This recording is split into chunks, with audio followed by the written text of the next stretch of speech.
So welcome to Classic Car Cave, or welcome back. So this is part 3. I'm going to show you the damage that's been done to this car when it came off the road, and I'll show you all the parts that are bad on it and what we intend to do about it.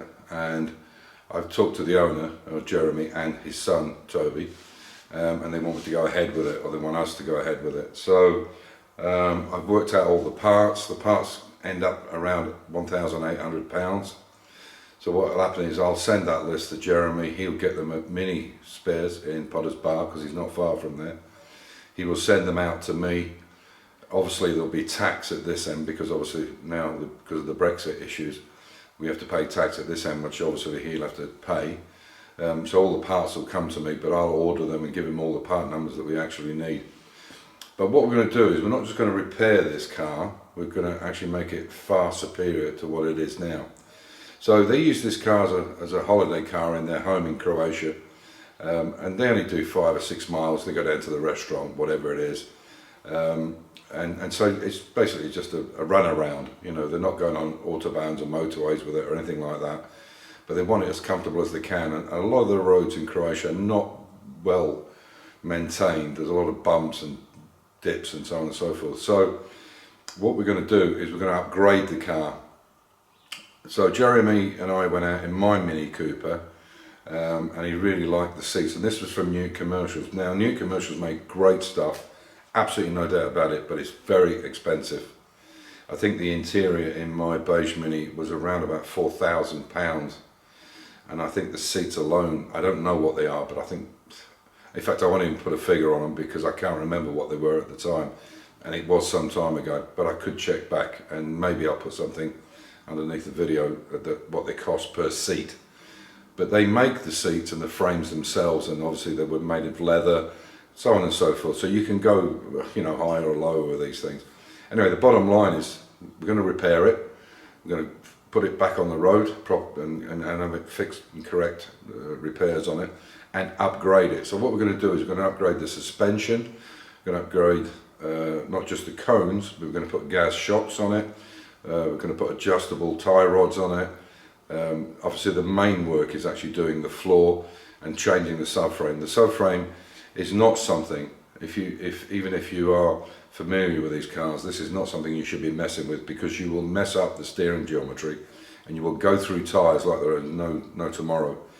So I would suggest when it comes to brakes and steering, you should really know what you're doing. I'm not trying to teach anybody to suck eggs here, but these are two very important things. If the car doesn't go or doesn't run, that's one thing, but if you can't stop it or steer it, this is a problem. So the upgrades will be a quick rack, because I'm not sure how shock loaded this rack has been, so we'll put a new rack in it, a new subframe, and many other parts, and I'll take you through the build as we do it. Now there isn't any time pressure on me, because they won't be coming back here until the summer next year, so it'll be May, end of April, May, before they come back, and they'll come here and pick it up and drive it away.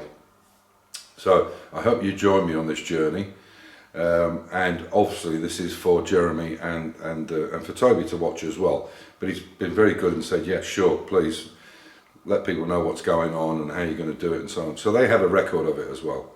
So I'll take you around the car and I'll show you the issues that we have. So let's start at the front here. You can see obviously that bottom valance has been badly stoved in there, and it's particularly bad in that corner.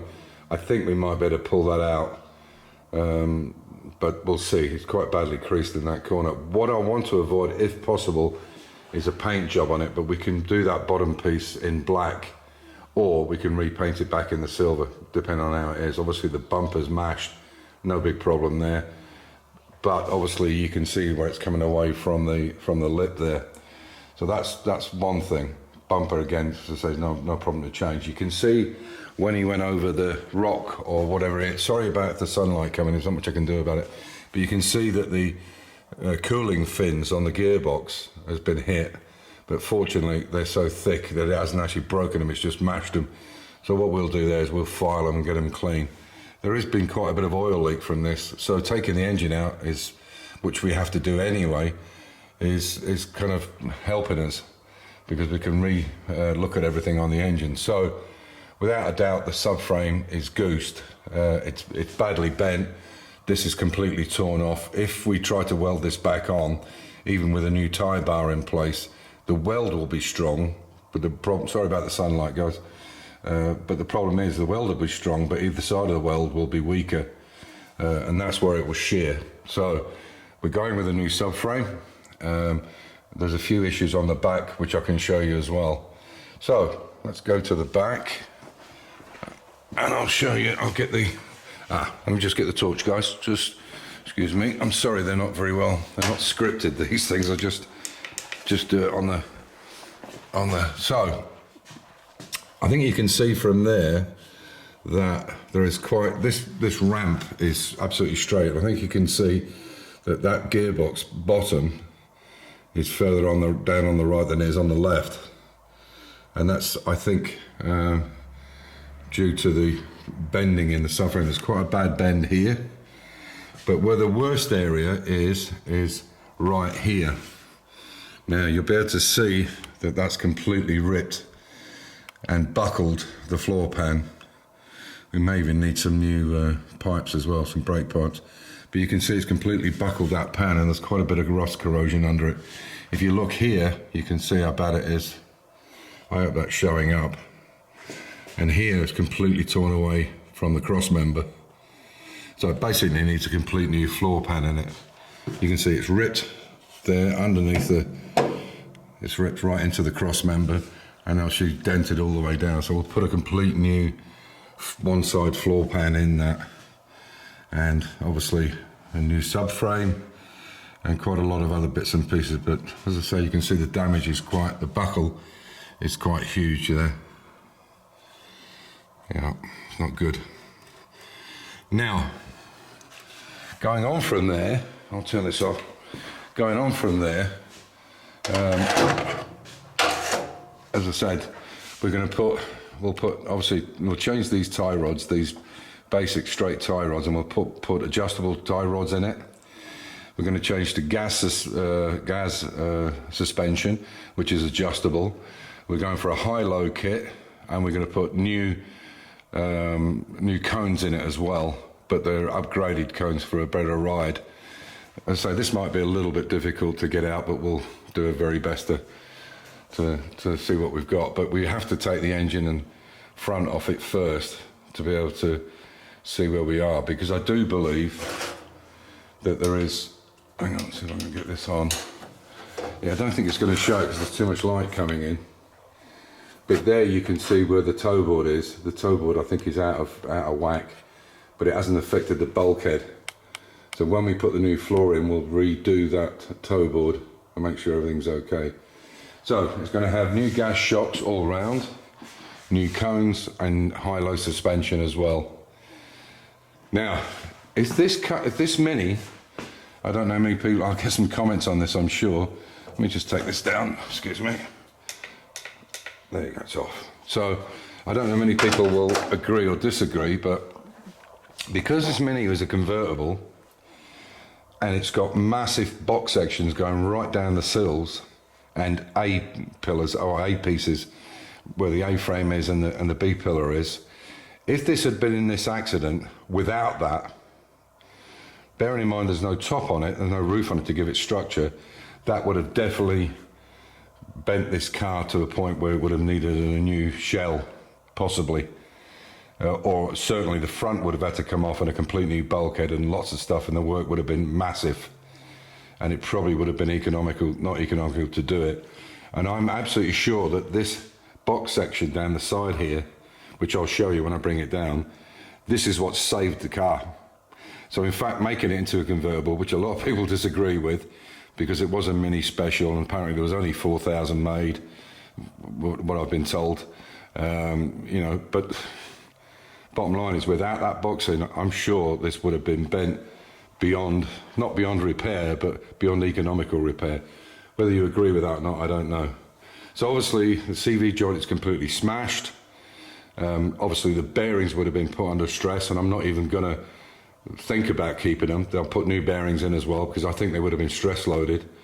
The steering rack will be a 2.2 quick steer, just in case that's been shock loaded as well.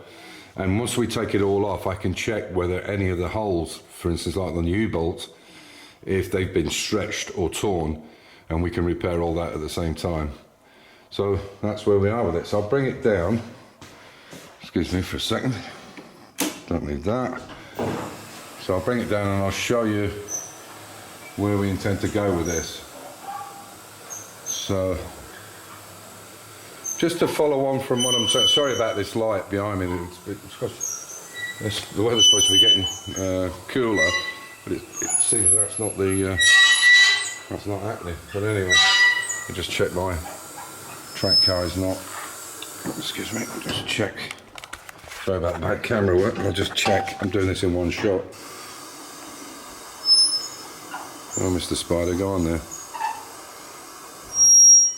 Just don't want to get it too close to my car. Okay, that'll do.